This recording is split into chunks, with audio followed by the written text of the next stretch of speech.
ಅಂದ್ಮೇಲೆ ಯುದ್ಧ ಆದ್ಮೇಲೆ ಅದೆಲ್ಲಾನು ಕೂಡ ಬೇರೆ ಬೇರೆ ಫ್ಯಾಕ್ಟರಿಗಳು ಇಂಪಾರ್ಟೆಂಟ್ ಆಗಿ ಅಲ್ಲಿನೂ ಕೂಡ ಮುಸಲ್ಮಾನರಲ್ಲಿ ದೊಡ್ಡ ಒಂದು ಆತಂಕ ಕ್ರಿಯೇಟ್ ಆಗಿದೆ. ಕಾಂಗ್ರೆಸ್ ನಮ್ಗೆ ಬೆನ್ನಿಗೆ ಚೂರಿ ಹಾಕಿದ್ದಾರೆ, ಕಾಂಗ್ರೆಸ್ ದ್ರೋಹ ಬಂದಿದೆ, ನಮ್ಗೆ ಕಾಂಗ್ರೆಸ್ಗೆ ಮುಸಲ್ಮಾನರ ಓಟ್ ಬೇಕೇ ಹೊರತು ಅವರ ಒಡೆದು ಬೇಕಾಗಿಲ್ಲ, ಅವರ ರಾಜಕೀಯ ಪ್ರಾತಿನಿಧ್ಯ ಕೊಡುವಂಥದ್ದು ಕಾಂಗ್ರೆಸ್ ಕೊಡ್ತಾ ಇಲ್ಲ. ಒಂದು ರೀತಿ ಮುಸಲ್ಮಾನರನ್ನ ಮಲತಾಯಿ ಧೋರಣೆಯನ್ನ ಕಾಂಗ್ರೆಸ್ ಮಾಡ್ತಾ ಇದೆ. ಗೆಲ್ಲಕ್ ಮಾತ್ರ ನಾವು ಬೇಕು, ಅಧಿಕಾರ ಬಂದಾಗ ನಾವು ಬೇಡ ಅನ್ನೋದು ಭಾವನೆ ಮುಸಲ್ಮಾನರಲ್ಲಿ ಬಂದಿದೆ. ಅದರಿಂದ ಅವರು ಎಚ್ಚರಗೊಳ್ತಾ ಇದ್ದಾರೆ.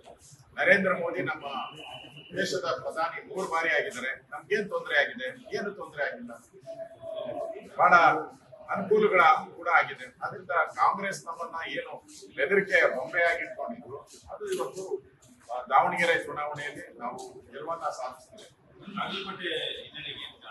ಸಾಧ್ಯ ಸರ್, 100% ಮುಸಲ್ಮಾನರ ಎಚ್ಚರಿಕೆಯ ಒಂದು ಮಾತು ಕೂಡ ಈ ಚುನಾವಣೆಯಲ್ಲಿ ಆಗುತ್ತೆ. ಅದು ಕೂಡ ಒಳ್ಳೆಯದು. ದೇಶದ ದೃಷ್ಟಿಯಿಂದ, ರಾಜ್ಯದ ದೃಷ್ಟಿಯಿಂದ ಏನ್ ಬೆದರಿಕೆ ಬೊಂಬೆಯಾಗಿ ಯೂಸ್ ಮಾಡ್ತಾ ಇದ್ರು ಮುಸಲ್ಮಾನರನ್ನ, ಅದಕ್ಕೊಂದು ಅಂತ್ಯ ಆಡಕ್ಕೆ ಆಗ್ತದೆ.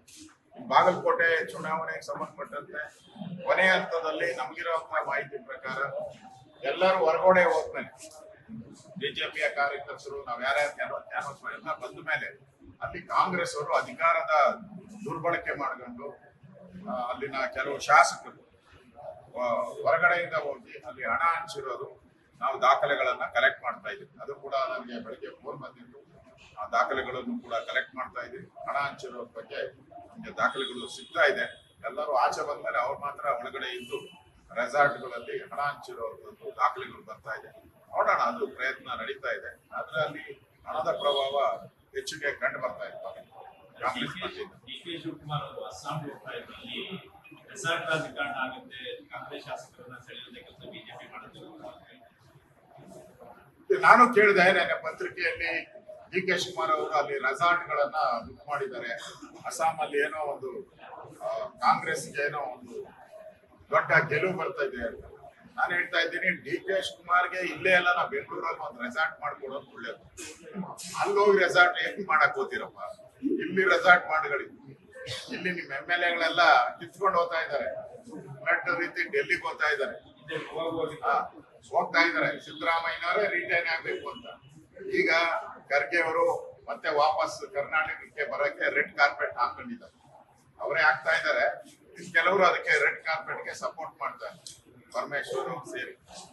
ಅವರು ಡೆಲ್ಲಿ ಬಿಟ್ಟು ಕರ್ನಾಟಕದ ಕಡೆ ಮುಖ ಮಾಡಿರೋದ್ರಿಂದ ಡಿ.ಕೆ. ಶಿವಕುಮಾರ್ ಅವರು ಅಸ್ಸಾಂ ಹೋಗಿ ರೆಸಾರ್ಟ್ ಮಾಡಿ ಅಲ್ಲಿ ಊಟ ಮಾಡೋದು ಬಂದು ಇಲ್ಲೇ ಒಂದು ರೆಸಾರ್ಟ್ ಮಾಡ್ಕೊಂಡು ಇಲ್ಲೇ ಊಟ ತಿಂಡಿ ಮಾಡ್ಕೊಂಡು ಆರಾಮಾಗಿ. ಯಾಕಂದ್ರೆ ಅಲ್ಲಿ ಕಾಂಗ್ರೆಸ್ ಬಹಳ ಹೀನಾಯ ಸೋಲನ್ನ ಕಾಣ್ತಾ ಇದೆ. ಅಸ್ಸಾಂ ಹೀನಾಯ ಸೋಲನ್ನ ಕಾಣ್ತಾ ಇದೆ ಈಗಿರೋ ಟ್ರೆಂಡ್ ಪ್ರಕಾರ. ಡಿ.ಕೆ. ಶಿವಕುಮಾರ್ ಅವರಿಗೆ 2ನೇ ಬಾರಿ ಹಿಂದೆ ಗೋವಾಗೂ ಕೂಡ ಅವರು ಗೋವಾಗೆ ಹೋದಾಗೂ ಎಡು ಬಿದ್ದಿದ್ದಾರೆ, ಅಸ್ಸಾಂ ಹೋದಾಗೂ ಎಡು ಬಿದ್ದಿದ್ದಾರೆ. ಕಾಂಗ್ರೆಸ್ ಪಾರ್ಟಿ ತಮಿಳುನಾಡಿಗೂ ಹೋಗಿದ್ರು, ಅಲ್ಲೂ ಕೂಡ ಬೋರ್ಡ್ ಇಲ್ದಂಗೆ ಆಗಿದೆ. ಕಾಂಗ್ರೆಸ್ ಪಾರ್ಟಿಯಲ್ಲಿ ಬೋರ್ಡ್ಗೆ ಇದ್ದಂಗೆ ಕಾಣಿಸಿದೆ, ಎಲ್ಲೂ ಒಂದು ಸೀಟು ಇಲ್ಲ ತಮಿಳುನಾಡಲ್ಲಿ. ಅದರಿಂದ ಕಾಂಗ್ರೆಸ್ ಪಾರ್ಟಿ ಹೈಕಮಾಂಡ್ ಎಷ್ಟು ಚಾಣಕ್ಯರಿದ್ದಾರೆ ಅಂತ ಹೇಳಿದ್ರೆ, ಡಿ.ಕೆ. ಶಿವಕುಮಾರ್ ಎಲ್ಲೆಲ್ಲಿ ಸೋತಂತ ಅಲ್ಲಿ ತಗೊಂಡಾಗ ಡಿ.ಕೆ. ಶಿವಕುಮಾರ್ ಹಾಕ್ತಾರೆ. ಜಮೀರ್ನ ಎಲ್ಲೆಲ್ಲಿ ಗೆಲ್ಬೇಕೋ ಜಮೀರ್ ತಗೊಂಡಾಗ ಅಲ್ಲಾಗ್ತಾ ಇದೆ. ಒಟ್ಟಾಗೆ ಡಿ.ಕೆ. ಶಿವಕುಮಾರ್ಗೆ ತುಳಿಯಕ್ಕೆ ಏನೇನ್ ಬೇಕೋ ಅಲ್ಲಿ ಕಾಂಗ್ರೆಸ್ ಪಾರ್ಟಿಯಲ್ಲಿ ಮಾಡ್ತಾ ಇದೆ. ಅದನ್ನ ಅರ್ಥ ಮಾಡ್ಕೋಬೇಕು. ಅದಕ್ಕೆ ಡಿ.ಕೆ. ಶಿವಕುಮಾರ್ ಆದಷ್ಟು ಬೇಗ ಈ ಮನೆಯೊಂದು 3 ಬಾಗಿಲಾಗಿದೆ. ಈಗ 3 ಮುಖ್ಯಮಂತ್ರಿಗಳಾಗೋಗಿದ್ದಾರೆ. ಅದರಲ್ಲಿ ಆ ಬಾಗಿಲಿನಿಂದ ಹೊರಬರಕ್ಕೆ ಪ್ರಯತ್ನ ಮಾಡಲಿ. ಅಸ್ಸಾಂ ಅವಶ್ಯಕತೆ ಇಲ್ಲ. ಹೋಗಿ ಸುಮ್ಮನೆ ಟಿಕೆಟ್ ವೇಸ್ಟ್, ಅಲ್ಲಿ ರಿಸಾರ್ಟ್ ಬುಕ್ ಮಾಡಿದ್ರು ಹೋಟ್ಲು ವೇಸ್ಟ್. ಅದಕ್ಕೋಸ್ಕರ ಇಲ್ಲೇ ಆರಾಮಾಗಿರೋದು ಒಳ್ಳೇದು ಅಂತ. ಕೆಲವು ಸರ್ವೆ ಕೆಲವೊಂದು ಉಲ್ಟಾ ಆಗಿದೆ. ಪಶ್ಚಿಮ ಬಂಗಾಳ, ಎಲ್ಲೂ ಆಗಿಲ್ಲ. ಪಶ್ಚಿಮ ಬಂಗಾಳದಲ್ಲೂ ಬಿಜೆಪಿ ಬರುತ್ತೆ ಅಂತ ಬಹಳಷ್ಟು ಸರ್ವೆ, ಅತಿ ಹೆಚ್ಚು ಸರ್ವೆ ತಮಿಳುನಾಡಲ್ಲಿ ಬಿಜೆಪಿ ಬರುತ್ತೆ ಅಂತ ಕೊಟ್ಟಿದ್ರು.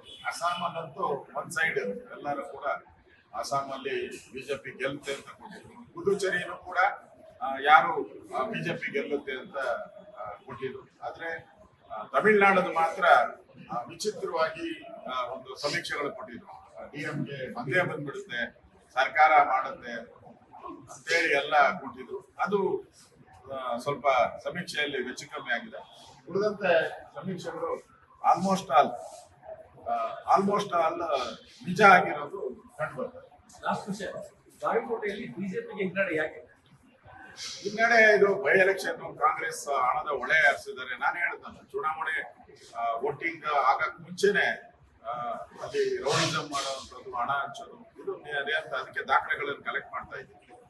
ಲೇಟೆಸ್ಟ್ ಹಾಗೂ ಇಂಟ್ರೆಸ್ಟಿಂಗ್ ಸುದ್ದಿಗಳಿಗಾಗಿ ಬಾಸ್ ಟಿವಿ ಕನ್ನಡ ಚಾನೆಲ್ನ ಸಬ್ಸ್ಕ್ರೈಬ್ ಮಾಡಿ. ಹಾಗೆಯೇ ಬೆಲ್ ಐಕಾನ್ ಪ್ರೆಸ್ ಮಾಡಿ. ಇದರ ಜೊತೆಗೆ ಫೇಸ್ಬುಕ್, ಇನ್ಸ್ಟಾಗ್ರಾಮ್, ಎಕ್ಸ್ನಲ್ಲೂ ಮಿಸ್ ಮಾಡದೆ ಫಾಲೋ ಮಾಡಿ.